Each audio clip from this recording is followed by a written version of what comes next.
¿Qué tal? ¿Cómo están amigos y amigas de esta comunidad? Regresamos para seguir platicando con ustedes de esta nota que me hicieron llegar y les agradezco muchísimo, por supuesto. Estuvimos pendientes de este evento, pero les agradezco muchísimo de verdad su sugerencia. Y es la firma que llevaron a cabo y el suspirante a la silla del águila, Xóchitl Gálvez, Claudia Sheinbaum, Jorge Álvarez Maínez, signaron el compromiso nacional por la paz con el que autoridades religiosas, víctimas de la violencia y especialistas buscan dar salida a la inseguridad que persiste precisamente en nuestro país. Los tres acudieron en diversos horarios a la firma en el Centro Cultural Universitario Tlatelolco, aquí en la Ciudad de México.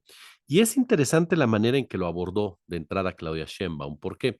Porque la candidata de Morena expresó que no está de acuerdo con este diagnóstico que emergió sobre la violencia actual y firmó el documento bajo protesta al mismo tiempo que agregó un documento propio.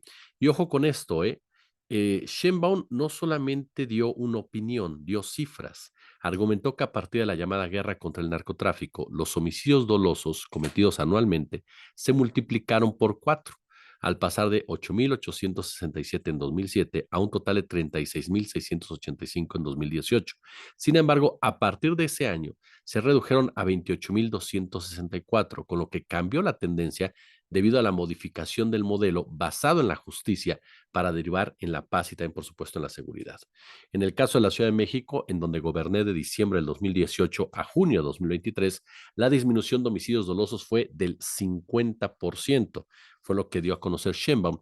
En el caso de Jorge Álvarez Maínez, que fue, por cierto, el primero en llegar, señaló que las propuestas de Gálvez y de Sheinbaum no están exentas del punitivismo que prevalece en la clase política mexicana. Si yo estuviera en donde están sentadas y sentados ustedes, las mexicanas y los mexicanos tienen todas las razones para ser pesimistas al respecto. Las fuerzas políticas que inician esta contienda con más preferencia electoral, con más viabilidad de triunfo, han sido las responsables de perpetuar esa estrategia fallida. Álvarez Maínez dijo que la única diferencia entre la situación de 2018 y la actual es que el horror y la tragedia aumentaron y el gobierno federal ignoró las evidencias para modificar las políticas públicas. En tanto, ¿qué fue lo que dijo Xochitl Gálvez? Bueno, Xochitl Gálvez expresó que hacía suyas las propuestas contenidas en el documento, obviamente. Comenzó su participación recordando a los sacerdotes católicos asesinados durante el actual sexenio y relató que conoció a los jesuitas de la Sierra Tarahumara, cuyos asesinatos desencadenaron en estos diálogos por la paz. El hecho donde fueron asesinados los sacerdotes jesuitas Javier Campos Morales y Joaquín César Mora en el interior del templo de la comunidad de Cerocahui, en el municipio de Urique, en Chihuahua, ha sido un hito de los muchos que han marcado a las personas, familias, comunidades en México flagelada por la delincuencia organizada que no han sido enfrentadas al amparo de la política de abrazos, no balazos. ¿Qué más dijo Xochitl Gálvez? Bueno, ya cambió la perspectiva, dijo que iba a construir cárceles, ahora ya no, ahora va a modificar el sistema de justicia, ¿no? Como parte central de su propuesta en materia de seguridad. Y los organizadores presentaron 7 ejes principales de la propuesta, pidieron a los aspirantes debatirlas y hacerlas prioritarias. Haremos lo que nos toca, esperando que ustedes hagan lo que les corresponde. Fue lo que dijo Ana Paula Hernández, quien es, pues nada más ni nada menos, una de las organizadoras de este evento. Entre los ejes del compromiso están desarrollar políticas de cuidados como condición para la paz con enfoque de derechos humanos, dirigidas a construir, fortalecer y crear el valor de la vida adolescente y también, por supuesto, de las juventudes. Bueno, ahí tiene usted precisamente parte de lo que se dio a conocer en torno a este evento. Mire, es muy importante de verdad cuidar la narrativa en materia de seguridad. ¿Por qué razón? Porque lamentablemente desde un principio la oposición se montó en ella con una finalidad electoral, no con una finalidad de mejorarla, ni mucho menos. Si la oposición quisiera realmente mejorar las condiciones en materia de seguridad, rescataría lo positivo que ha hecho el gobierno de López Obrador, que sí, habrá mucha gente que nos diga, ¿cómo crees? Si los abrazos, si los balazos, si hay tantas muertes. Hay una realidad, hay una tendencia a la baja en cuestión de homicidios dolosos anuales. Y eso se debe precisamente a una estrategia que tiene que ver con los orígenes precisamente de la misma. atendiendo las causas que generan que haya gente capaz de agarrar una pistola para ir a matar a otro. ¿Usted cree que este apoyo que lanzó el presidente de la República, que es el de jóvenes construyendo el futuro, no impactó en ese sector de la población precisamente para alejarse de las ambiciones, para alejarse de las propuestas que lleva a cabo el crimen organizado para los chavos? Por supuesto que sí. Entonces, si realmente la oposición quisiera hacer las cosas diferentes, tomaría lo positivo y lo complementaría. No nos puede venir a decir Xochitl Gálvez que va a volver a aplicar un sistema que no funcionó. Un sistema que, ojo, ni siquiera es una opinión, es información. Ahí están los datos de Felipe Calderón Hinojosa, que es la estrategia de seguridad que ella quiere volver a aplicar. Se incrementó la violencia. Nunca tuvo control de este país. Nunca tuvo control de los cárteles de la droga, enfrentándolos de manera decidida, como presumen los panistas. O ya se nos olvidó, o estas personas quieren que se nos olvide. Yo no estoy minimizando la violencia, ni mucho menos, porque por supuesto que existe, y hemos sido testigos de casos verdaderamente de terror. Pero de ahí a pensar que la solución es recuperar lo que se hizo en el 2006 al 2018, sinceramente me parece que ya estamos totalmente nublados de la razón. Y es ahí donde te das cuenta que se está utilizando de una manera tramposa, de una manera criminal, de una manera desvergonzada, el drama que viven familias de desaparecidos, que viven madres buscadoras, que viven familias de personas asesinadas, porque de eso se está colgando Xochitl Gálvez. Esta escena en donde abraza a la madre buscadora al inicio de su campaña, perdón, lo pudo haber guardado para sí. ¿Por qué lo exhibió? Pues para que todo mundo en el inicio de su campaña viera el compromiso que tiene Xochitl Gálvez al respecto. Antepuso el aspecto electoral y eso, perdón, es producción completita del señor Max Cortázar, quien en su momento cayó a los medios de comunicación para que no hablaran de la violencia que estaba generando Felipe Calderón Hinojosa.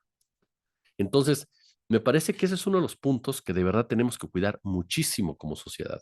El uso que se le da a ciertos temas y que tramposamente en el caso concreto del PAN, PRI, PRD, se nos quieren vender como una solución a un conflicto que ellos mismos generaron. Vámonos a la temporalidad. Hablamos de un crimen organizado que se vino estructurando desde el sexenio de Miguel de la Madrid, pero sobre todo con Carlos Salinas de Gortari, Ernesto Cedillo Ponce de León, Vicente Fox Quesada, Felipe Calderón Hinojosa. Llevamos ya 24 años. Y el señor Enrique Peña Nieto, 30 años de una violencia institucionalizada, de la militarización de la violencia, de aplicar estrategias de seguridad que buscaban perpetuar la misma por parte de los Estados Unidos. De verdad, en 5 años pensaban que se iba a revertir esto y vamos a creer ese discurso de que no pudieron en 5 años con lo que nosotros jodimos en 30. Perdón, no se trata de estar a favor o en contra de ninguna de las candidatas. Se trata de ser realistas ante una situación y que de verdad se asuman esas responsabilidades. Yo les he dicho en otras ocasiones mi punto de vista sobre la violencia, que es sumamente pesimista, pero en mucho porque considero que la violencia proviene de otro tipo de intereses, intereses vinculados con el complejo militar industrial proveniente de los Estados Unidos que ha hecho de la economía una economía de guerra. Y una de esas ramificaciones es la guerra en contra del narcotráfico que sustenta a las agencias de inteligencia norteamericanas. Entonces, en realidad, los gobiernos mexicanos tienen poco margen de maniobra. La diferencia es cómo aplicas ese margen de maniobra. Calderón, Peña, Fox fueron totalmente empleados de la DEA y de la CIA. El propio Fox lo ha dicho, que para él debe de desaparecer la soberanía en ese sentido y permitir que hagan lo que tengan que hacer, ¿no? Los Marines y demás. Cuando los Marines también tendríamos que analizar seriamente su vínculo con el tráfico y distribución de droga. Por cierto, que no es cualquier cosa y que es un apartado que en Estados Unidos esa prensa tan destacada de Pulitzer jamás la ha querido entrar a ese tema. Pero deberíamos también empezar a poner los puntos claros al respecto. Yo, le soy muy honesto, me parece que se tiene que discutir en serio el tema de la seguridad. Y me parece que los debates van a ser buena posibilidad para contrarrestar estas propuestas. Porque la única manera en que tú puedes arrebatarle el país a esos intereses que ganan muchísimo dinero con la violencia es atendiendo las causas. ¿Por qué razón? Porque esa misma élite económica criminal genera condiciones de pobreza para tener mano de obra barata y mano de obra desechable. Vea lo que pasa en Chiapas.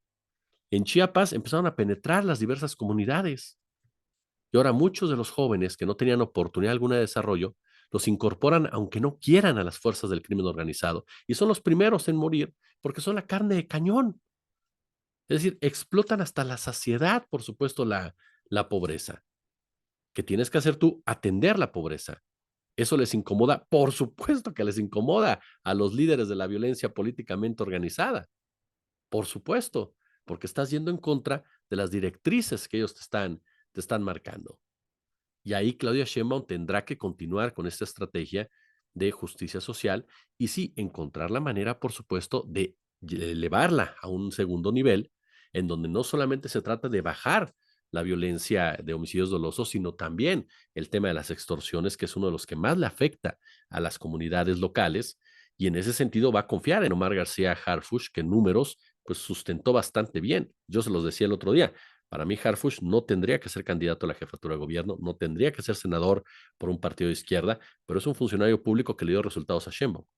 Y al momento que le da resultados a Sheinbaum, y es una decisión de Sheinbaum, quien es una mujer proveniente de la izquierda, el por qué lo ubica en esa situación y responder por las decisiones que tome Omar García Harfuch como funcionario público. Y el caso de Álvarez Maínez, pues Álvarez Maínez, insisto, me parece que es de chocolate. Me parece que Álvarez Maínez va a seguir apareciendo en los medios, va a seguir opinando. Me parece que es un hombre que tiene esa libertad, al saber que no va a ganar, ¿no? Va a tratar de cachar algunos votitos con estos temas, haciendo algunas propuestas demasiado atrevidas, demasiado progresistas, para que algunos incautos caigan, ¿no? Y consideren que él es realmente el que está proponiendo algo nuevo, cuando en realidad Álvarez Maínez pues, representa a un partido político que es el famoso neoliberalismo progresista, que no cambian nada de fondo y que dejan las cosas como están, aunque te cambien la cortina de la ventana, ¿no? Así de sencillo, sigue siendo exactamente la misma, la misma ventana. Y para concluir, digo, el papel de las víctimas siempre será incuestionable para su servidor completamente, ¿no? El papel de especialistas, depende de qué especialistas, por supuesto, y depende de los orígenes de los mismos, pero el caso concreto de la iglesia, perdón, la iglesia nunca ha sido imparcial en este tipo de disputas. La iglesia siempre ha estado a favor del poder, siempre ha estado a favor del PAN, siempre ha estado a favor del PRI y siempre ha jugado un papel determinante para callar a la sociedad en sus demandas de justicia social. No nos desviemos. La iglesia, por supuesto que hay sacerdotes que merecen nuestro respeto, que se han involucrado para calmar las cosas en ciertas regiones, para pacificarlas, nuestros respetos. De ahí a que la jerarquía católica esté pensando en un país más democrático, en un país más pacífico con base a una solución de fondo, tengo muchas, pero muchas dudas de que esa sea la finalidad de esa jerarquía eclesiástica que, insisto, históricamente ha estado involucrada y ha estado vinculada incluso con criminales.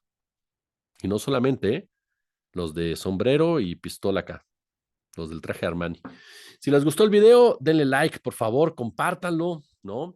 Déjenos su comentario, déjenos su punto de vista, suscríbanse, denle a la campanita y nuevamente una disculpa por la voz, una disculpa por las interrupciones, andamos pues ya saben usted las temporadas y nuevamente les agradezco a todos y todas que nos hicieron el enorme favor de vernos en Operación Mamut y todos sus comentarios que hicieron en el chat. Muchas gracias, de verdad, son ustedes maravillosos. Como siempre un gusto, como siempre un verdadero, pero verdadero placer.